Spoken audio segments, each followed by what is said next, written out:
வரவேற்பு.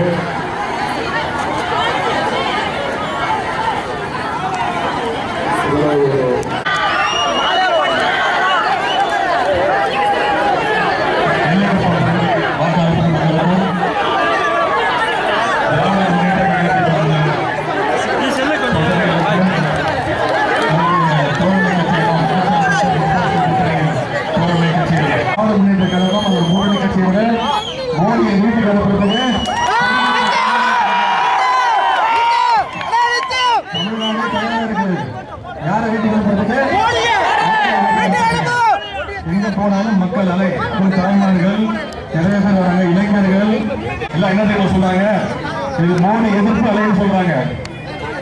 இன்னும் பொறுமையா சொல்லட்டுமா, இது மு.க. ஸ்டாலினுடைய அலை.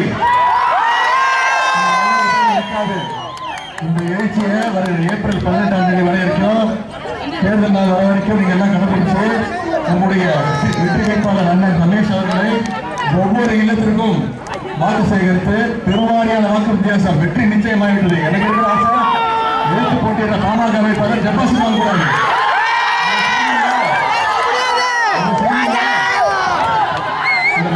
15 லட்சம் போட்டாரா? ஒன்றே ஒன்று போட்டாரு, பெரிய நாமத்தை போட்டாரு. அந்த தமிழகத்துக்கு மிகப்பெரிய நாமத்தை போட்டாரு.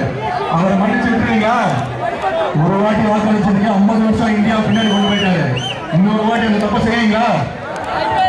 அதே மாதிரி திடீர்னு ஒரு நாள் நைட்டு தூக்கத்தில் நினைச்சு என்ன பண்ணணும் தெரியாம 500 ரூபாய் பிறந்துச்சா, கள்ள நோட்டை ஒழிச்சாரா, பயங்கரவாதத்தை ஒழிச்சாரா? 20 நாட்களுக்கு முன்னாடி தீவிரவாதிகள் நம்முடைய புல்வாமா காஷ்மீர் பகுதியில் வந்து 40 ராணுவ வீரர்கள் கொண்டு குவிச்சிட்டு போனாங்க. இதுக்கு பேர் தான் பாதுகாப்பா?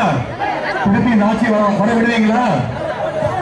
அதே மாதிரி நம்மளுடைய தேர்தல் அறிக்கை, திராவிட முன்னேற்ற கழக தேர்தல் அறிக்கையில என்னென்ன சொல்லியிருக்கோம் சொல்லி பார்ப்போம். விவசாய கடன் தள்ளுபடி, கல்வி கடன் தள்ளுபடி, முக்கியமா நீட் தேர்வு ரத்து. நீட் தேர்வு மறக்க முடியுமா? அனிதாங்க பொண்ணு, நம்ம வீட்டு பொண்ணு சும்மா இருப்போமா? பழிக்கு பழி வாங்க மாட்டோம்.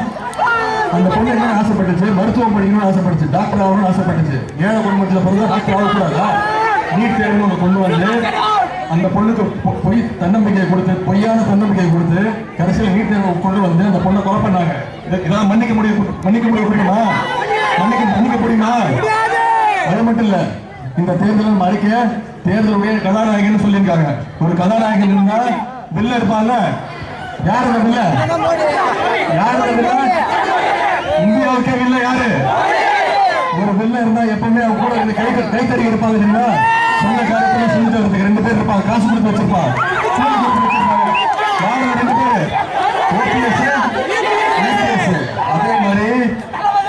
அதே மாதிரி 2 காமெடியன் இருப்பாங்க தெரியுமா?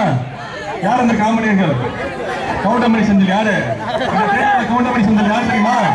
நான் சொல்றேன், ஒரே வார்த்தை சொல்றேன், கண்டுபிடிங்க. டயர் நக்கி.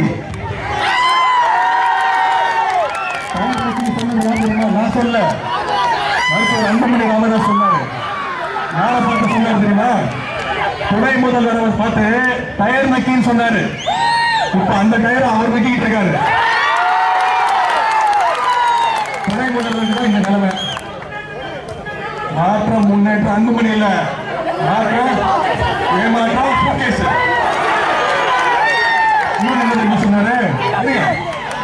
சொன்னாரு முதலமைச்சரை பார்த்து துணை முதல்வரை டயர் நக்கின்னு சொன்னார். ஞாபகம் மக்களே, துணை முதல்வரை டயர் நக்கி. எத்தனை மாசத்துக்கு போட்டு போட்டாங்க? பூஜை போட்டுனா பரவாயில்ல, பூஜை கீழே இப்படிலாம் பேசிட்டு உங்க 2 பேரும் கூட்டணி அமைச்சிட்டு கொஞ்சம் கூட வெக்கம், மானம், சூடு, சொரணை இருக்கா? எவ்வளவு தைரியமா வந்து உங்ககிட்ட கேட்பாங்க. இந்த பக்கம் இந்த தொகுதியில பாமக வேட்பாளர் நிக்கிறாரு, வந்து உங்ககிட்ட வாக்கு கேட்பாங்க. இந்த கேள்வியெல்லாம் நாக்க புரிஞ்சுற மாதிரி அவங்க போட்டு கேட்பீங்களா? உள்ளே விட மாட்டீங்களா? 4 வருஷத்துக்கு முன்னாடி ஒரு வேட்பாளர் தேர்வு செஞ்சு அமிச்சிங்களே, அவர் பேர் என்ன? அவர் பார்த்திருக்கீங்களா? 5 வருஷமா அவர் பேர் அவர் கடைசியா எப்ப வந்தாரு? வரல இல்லையா? 5 வருஷமா வரலையா? ஓட்டு கேட்டு வருவாங்கல்ல, அப்ப கேட்டீங்களா? இது மட்டும் இல்லைங்க, வந்ததுக்காக இன்னொரு 2 நிமிஷம் வந்துருவாரு. எல்லாம் ஒரு முன்னோக்கி வாங்க.